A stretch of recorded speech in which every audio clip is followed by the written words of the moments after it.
दोस्तों, यदि कालखंड की बात की जाए तो इसे कैसे बांटा जाता है? इसको नैनो सेकंड से सेकंड, सेकंड से मिनट्स और मिनट से घंटे और घंटों से दिन और दिन के बाद साल, दशक और शताब्दियां आती हैं। लेकिन हम यहाँ पर सालों की बात नहीं कर रहे हैं, हम यहाँ पर बात कर रहे हैं युगों की। सनातन धर्म में कालखंड को 4 भागों में बांटा गया है। इसमें हमारे ब्रह्मांड के 4 कालखंडों के बारे में विस्तार से बताया गया है। ये बार बार खुद को दोहराते हैं, जिसमें पहला है सतयुग, दूसरा त्रेता युग, तीसरा है द्वापर युग और चौथा है कलयुग। कैसे होते हैं युग?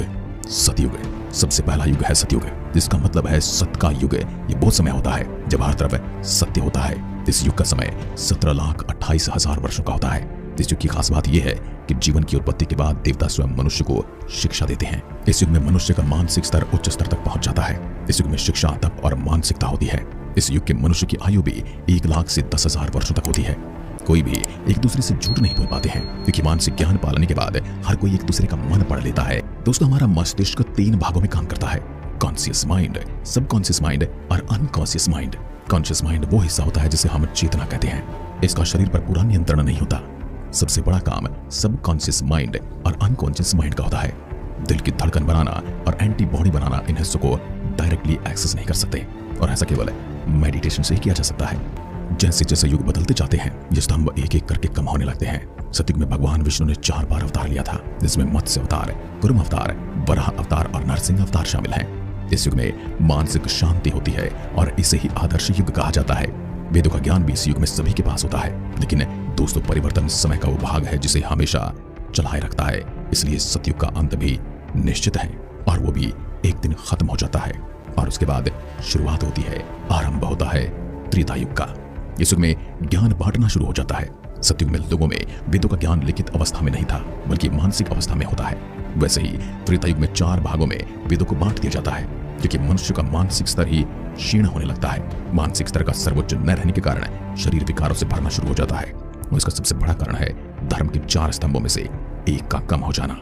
इस युग में तप चला जाता है, और इससे हर मनुष्य की मानसिकता परमात्मा से जुड़ी रहती है। लेकिन इस युग में तप को जीवन के लिए जरूरी नहीं समझा जाता। इसी वजह से मनुष्य में मतभेद होना शुरू हो जाता है। त्रेता युग का कुल समय 12,96,000 साल का होता है। त्रेता युग के अंत के समय धर्म का दूसरा स्तंभ भी टूटने वाला होता है, यानी शुद्धि। इस युग में मनुष्य की आयु 10,000 साल होती है।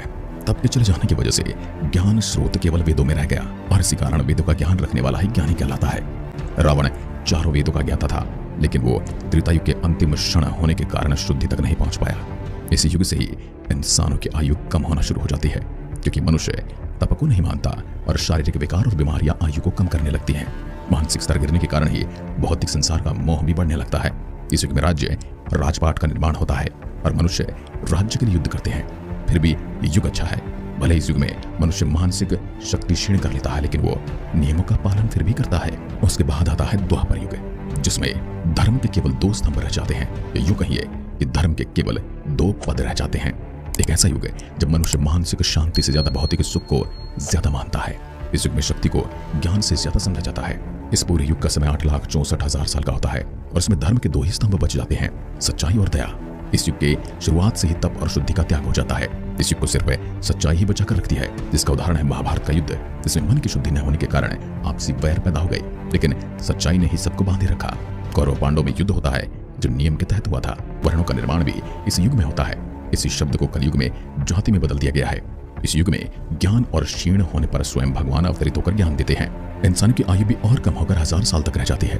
इस युग के अंत के समय में बीमारियां नए नए रूप लेना शुरू कर देती हैं, क्योंकि मनुष्य का शरीर ज्ञान और नियंत्रण से दूर हो जाता है। इस युग में साधना का ज्ञान भी अंत आते आते पूरी तरह से लुप्त हो जाता है, और इस युग का अंत भी तब हुआ जब भगवान कृष्ण ने धरती लोक को छोड़कर वैकुंठ की तरफ प्रस्थान किया। इसके बाद शुरू होता है हमारा कलयुग, जिसे सबसे अंधेर युग माना जाता है। सबसे जटिल युग इसी को कहा जाता है, क्योंकि इस युग में न केवल ज्ञान लुप्त होने लगता है, बल्कि ज्ञान क्षेत्र में भी छेड़छाड़ शुरू हो जाती है। ज्ञान ही मोक्ष का रास्ता होता है, लेकिन अगर ज्ञान ही अधूरा या गलत हो तो वह भी मोक्ष की जगह विनाश ही ला सकता है। कलयुग में धर्म का केवल एक स्तंभ रह जाता है, जो कि दया है। आविष्कार भी भौतिकी के ही किए जाते हैं। जैसे आज हमने टीवी बनाई, मेडिसिन बनाई, लेकिन एक भी आविष्कार मानसिक स्तर पर नहीं किया गया। यानी हमसे अब तक सबकॉन्शियस माइंड को एक्सेस करने का तरीका तक नहीं ढूंढा, जिस वजह से हमारा शरीर ग्रस्त होता जा रहा है, मानसिकता का पतन होता जा रहा है। इस युग के अंत तक मनुष्य की आयु केवल 10 से 12 साल तक रह जाएगी। निर्माण ही विनाश का कारण होगा। एक देश जब तरक्की करता है, दूसरा देश उसे गिराने में लग जाता है। सब कुछ होते हुए भी मनुष्य के पास मन की शांति ना होगी। कई पुराणों में इस युग में 2 विष्णु अवतार बताए गए हैं, जबकि कई पुराणों में एक ही विष्णु अवतार का जिक्र मिलता है। ये अवतार है कल के अवतार, जो कलयुग का अंत करके सतयुग की शुरुआत करेंगे। कल के अवतार से पहले अधर्म अपने चरम पर होगा, हर तरफ लालच ईर्ष्या होगी। इस युग में अज्ञानी ही गुरु बनेंगे और लोगों के पास ज्ञान नहीं होगा और न उनकी बात सच लगेगी। लेकिन कलयुग में एक ज्ञान की किरण सबके पास होगी, जो है धर्म का आखिरी स्तंभ, दया। दया के बहाव में मनुष्य सच को पहचान पाएगा। मुक्ति का मार्ग हर युग में एक ही था और एक ही रहेगा। तो इसलिए कलयुग के इस स्तंभ को पकड़े रखिए, यानी दया को मन से मिटने मत दीजिए। दया को यदि हमने पकड़े रखा तो यकीन मानिए, इस कलयुग को भी हम सतयुग की भांति जी सकते हैं। आज की वीडियो में बस इतना ही। जय हिंद, जय भारत।